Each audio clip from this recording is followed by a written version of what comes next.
Невозможно стать богатым и жить как богатый человек, пока ты не избавишься от мышления бедняка, от мышления бедного человека. Всем привет! Я Марсель Лиор, доктор экономических наук, профессор, лучший бизнес-тренер России. И сегодня мы поговорим о том, как мыслят бедные люди и как избавиться от бедного мышления. Конечно же, если человек все время повторяет себе «я бедный», «у меня нет денег», и он не сможет никогда мыслить как богатый человек, поскольку он себя ассоциирует и видит себя бедным человеком. Он не способен принимать решения, он не хочет делать движение в сторону саморазвития или поиска новой работы, поскольку он считает, что та работа, на которой он трудится, получая даже небольшую заработную плату, это стабильность. Но мы же понимаем о том, что, как правило, эти люди, которые так считают, они обесценивают себя, они не видят своей истинной ценности. И от этого необходимо избавиться. Как это сделать? Я учу на своем курсе «Денежный интеллект», где вы кардинально поменяете свое мышление, кардинально поменяете свои взгляды на жизнь и начнете жить здесь и сейчас, понимая, что мышление бедного человека – это не порок. От него можно избавиться, его можно вылечить. Бедные люди всегда жалуются на жизнь, на правительство, на руководство, на друзей, на соседей, на ценах, которые установлены в магазине. Рассуждение бедного человека звучит примерно так. Как это так?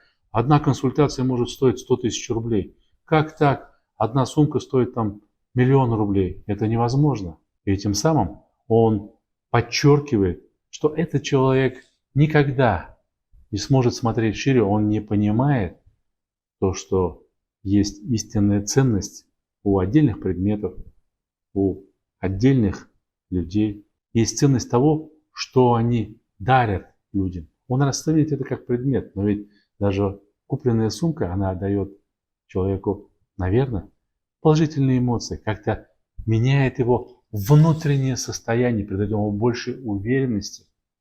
Или же эксперт, который дает консультации за определенную сумму, он же зачастую меняет жизнь людям.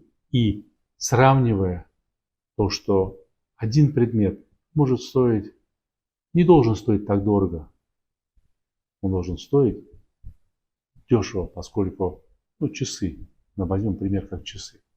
Есть часы, которые стоят там миллионы долларов. Как так? На эти деньги можно купить дом, машину и так далее, говорит бедный человек. Да, действительно это так.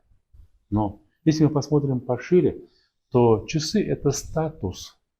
Что дает статус человека? Статус человека позволяет ему найти себе подобных людей, тех, которые не живут в условиях дефицита, не живут в мышлении бедного человека. Они свободны, они творческие, они позволяют энергии денег приходить в их жизнь и также спокойно уходить. Все бедные люди думают о том, что богатые – это нечестные. Да, конечно, большое количество есть мошенников, которые заработали огромное состояние путем мошенничества. Но есть и другие предметы, есть примеры. Допустим, владелец концерна Toyota вышел из бедной семьи. Он был каким-то по счету ребенком, стал очень богатым человеком, потому что он что-то начал делать. Он претворил в жизнь свою мечту, он создал автомобиль, народный автомобиль Toyota. Как правило, те, которые богатые, они экономят и ценят свое время. Поскольку бедный человек, отработав в офисе 8 часов, он считает, что он устал, потом пойдет, он посмотрит YouTube, либо посмотрит телевизор, либо просто с пивасиком полежит на диванчике. Богатый человек посчитает, что если он за эти 16 часов ничего не сделал, а это время пройдено или прожито зря, поскольку самый ценный ресурс у богатого человека – это его время, и он не может его расходовать просто так. Ко мне на прием очень много приходит людей, и я всегда говорю о том, что лень человека, она больше присуща бедным. Но бедным присуща не лень, поскольку лень зачастую бывает это двигатель прогресса.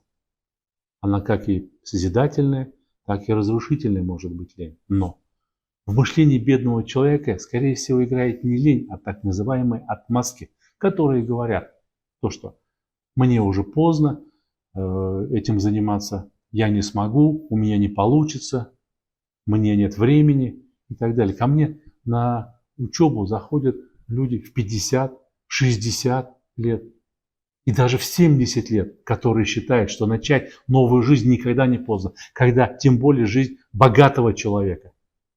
На своем курсе «Денежный интеллект» я рассказываю им, как можно поменять свое мышление для того, чтобы научиться понимать своих родных и близких, чтобы создать некое комьюнити счастливых людей. И вы увидите, что все-таки деньги – это счастье, это положительная энергия, что деньги – это наши друзья.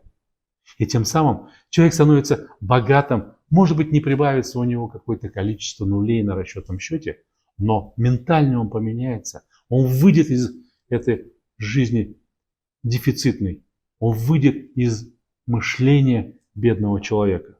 Следующая мысль, которую, как правило, говорят бедные люди, что все не могут быть бизнесменами. Кто же будет тогда работать? Конечно, это тоже отмазка. Ведь любой вид бизнеса, он, как правило, во благо. Создает либо условия, либо эмоции, либо какой-то продукт. Ведь в бизнесе мы знаем, есть как и производство, так есть и торговля, есть и услуги. И поэтому только бедный человек может рассуждать таким образом, что если я хожу в офис или я хожу на завод, то я работаю. Работаю, вы знаете, слово работа от слова раб. Оно не доставляет, как правило, человеку удовольствия, и работая вряд ли можно стать богатым человеком. Только самореализовываясь, реализуя свои таланты и превращая эти таланты в некий материальный ресурс, вот тогда можно поистине стать богатым человеком. Если вы узнали в этих примерах себя или своих знакомых, то вам необходимо начать быстро меняться. Ведь жизнь очень скоротечна. Я в своей книге «Прекратить это немедленно» даю 100 шагов к совершенствованию любого человека. Просто прочитай эту книгу, и, возможно, она станет началом твоих изменений. Также курс «Денежный интеллект», который поможет поменять тебе свое мышление бедного, стать поистине богатым человеком прямо здесь и сейчас. Подписывайся на мой канал. С вами был Марсель Леор, доктор экономических наук, профессор, лучший бизнес-тренер России. Будет много интересного.